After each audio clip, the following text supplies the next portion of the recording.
Okay, big news, big semiconductor news. This one kind of came out of nowhere. News that Nvidia is now going to be collaborating with Intel across a range of products. And the implications of this deal are sort of quite extraordinary, to the point where Nvidia has become a shareholder of Intel. It's going to be purchasing approximately 215 million shares of Intel, giving it roughly a 4% stake in the company. And obviously recently, I mean, Intel's not in a great place at the moment. This is happening weeks after the US government acquired a 10% stake in Intel. Obviously, though, the news that Nvidia is getting involved with Intel has caused a stock price rally. And especially for Intel, a small bump for Nvidia. But, you know, this looks like intriguing news. Products to come. I think probably the key things that is bringing about this collaboration is probably more enterprise and data center driven. But we are being promised consumer level products that will have Intel x86 CPU chiplets paired with NVIDIA RTX graphics chiplets, which, wow, that would be quite an impressive collaboration. Alex, what's your thoughts on this? I guess the key thing to stress is that this deal has just happened. So, you know, it's not as if 6 months down the road, we're suddenly going to be talking about Intel / NVIDIA laptops or handhelds or whatever. This is going to take some time to actually amount to anything.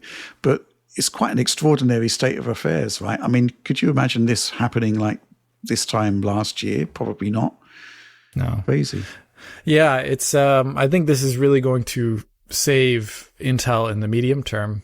As an injection of money, as an injection of perhaps using its fabrication resources, things where it's been struggling both on those ends most recently, as well as offering them a new portfolio option for products that they didn't have in the past. And I think from the NVIDIA side of things, it partially solves the one issue they've had for a long, long time now, is that they didn't have an x86 license, which probably what history looks like if NVIDIA also had an x86 license is something I've wondered about. But they just never had one. So they couldn't enter the CPU space like all the other companies can potentially, and they've had to rely on ARM, usually for purposes of like SoCs that they used for like automobiles or server applications and things like that. But that is still a barrier because a lot of code is still not written against that. It's written against legacy x86, x64, and this changes that around. Now they'll be able to offer products combined with their GPU technology, apparently also customized for it as well too. That's kind of part of the press release regarding this. And will give them a whole new stake in the market in all those areas where x86 is still very valuable. And I am very curious to see what that looks like. As someone who's mainly interested, though, in gaming technology and graphics technology and those applications of it, I'm very interested to see what this will mean towards mobile offerings for NVIDIA chips. In the past, they've been limited to dedicated GPUs. As a part of this, you'd have a dedicated GPU and then maybe an AMD or an Intel CPU there, possibly with its own integrated GPU at the same time. And you'd have these like Optimus issues in your laptops and things like that. Sorry, I do not like Optimus at all. I've never liked Optimus. It never works the way I want it to. And here, the power efficiency offered by actually having the GPU on the same SoC as the CPU and no extra stuff to fumble around with, no PCIe potential to go over anymore, shared memory pools. There's a whole new class of products that NVIDIA can bring out that would be very interesting. It could mean things like Steam Deck-like things, could be new laptops and new form factors. There is a whole lot that can be brought about by this, but we're at the very beginning, so I can only begin to dream of what will end up happening in the past. But for me, this is very interesting because there's segments of computing that have had a lack, I would say, of competition in them as of late. Steam Deck likes are a part of that. I don't think the Intel, what they've offered, has been very competitive, but Nvidia, on the other hand, I think could offer something there that is very competitive. So I'm pretty excited about the future for this, and I'm happy to at least see Intel not going under in the immediate to near future.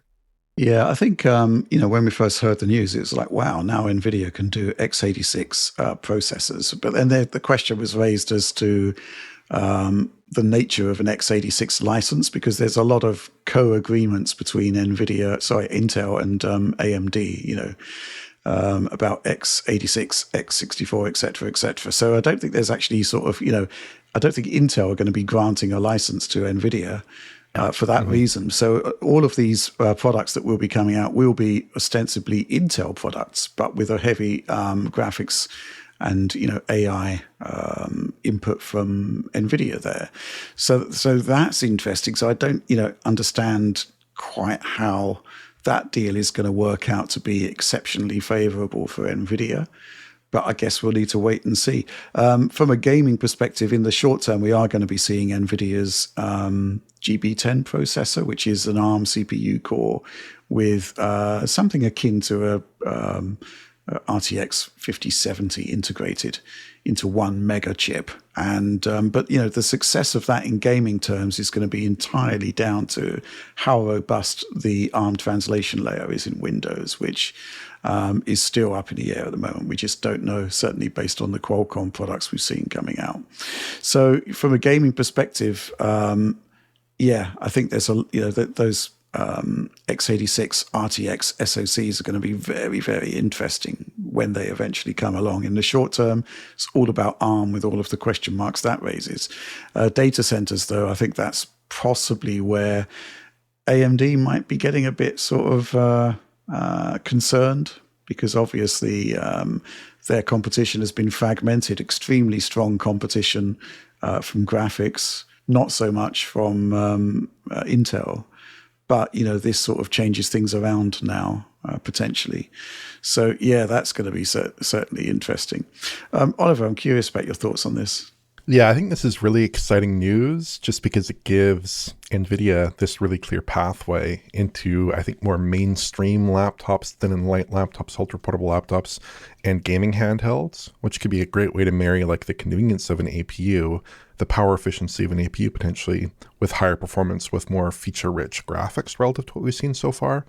Especially in like those handheld form factors where you don't have a cooling assembly that can cool multiple high-end chips or anything like that. You're dealing with a form factor that's only really suitable for like SoC type devices, maybe multi-chip type devices, but in one package. So yeah, I am very interested in this just for the implication for handhelds, especially considering how stagnant handheld chips have been over the past 3 years. Like, you go from Van Gogh to Z2 Extreme, and it's very much of a kind with each other. The only real kind of big bump you get is going to something Strix Halo, which is just absurdly large for a handheld. Maybe this could marry kind of the better aspects of like a Van Gogh chip in terms of the size, in terms of reasonable TDPs, with more of kind of the performance and the feature level that you might want to see out of a higher end solution. But obviously at the same time, NVIDIA does have upcoming ARM-based SoCs based on the GB10 chip, I believe, which I think are codenamed the N1X and N1, which I think the N1X is for desktops and N1 is for laptops and maybe other ultra-portable kind of devices. But that's obviously, in Windows land, that's a warm effort. That's Windows on ARM. And they're really leaning on Microsoft and their translation tech to make that work. And I think so far, you look at the Snapdragon Elite devices, the Orion-based devices, and those have not lit the world on fire in terms of sales. Now, maybe that comes down to price, maybe that comes down to different factors, but I certainly think the idea of operating within Windows and having these occasional hiccups with programs and with games in particular, that seems like kind of a bit of an annoyance relative to just having an x86 processor that is going to work, or at least as well as things work under Windows. Sometimes things will work at least as well as they are expected to, basically. So yeah, I kind of do wonder about that. Another thing I wonder about a little bit, just kind of idly here, is if that impacts ARC at all, if that impacts NVIDIA's plans with ARM at all, potentially. I think that maybe ARC, being a business that, as far as I'm aware, is losing money within Intel is not necessarily doing so well there, would this kind of put some pressure on that effort, because all of a sudden Intel does not need to go to some internal team to have a good graphics architecture for their products? Potentially, they could just use a multi-chip solution with an Nvidia graphics processing unit. So I think that's potentially one point of pressure. I'd think that on the Nvidia side, I'm pretty sure they're going to go ahead with ARM for their own reasons, and I think that's an interesting kind of speculative product for at least for the consumer set of customers there. But yeah, I'm not exactly sure where that will go, but I would tend to think that it might put some pressure on some existing plans within Nvidia and Intel there. Mm-hmm. Yeah, I think we've got to sort of stress that it isn't two companies coming together to to create one mega company. It is a collaboration. It is a partnership, albeit a historic collaboration, quote unquote, according to Jensen Huang. So, but even so, I still don't quite figure out the economics of it, because I'm sure Nvidia would rather make all of the profit on a laptop processor as opposed to sharing some of it with Intel. Yeah. And they can't actually acquire Intel. I think the cross-licensing arrangements on x86/x64 with AMD would essentially prohibit that license being transferred over. So, there's only so much that NVIDIA can actually do in partnering with Intel. It certainly can't acquire them.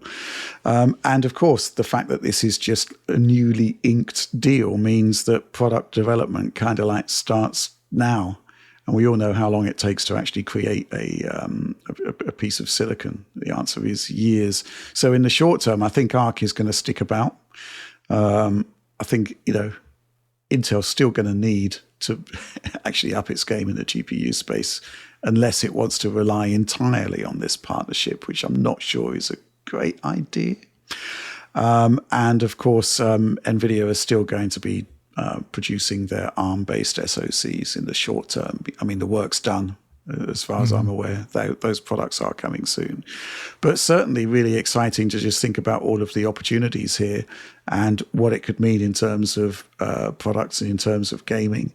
And fascinating stuff. We just didn't expect this at all.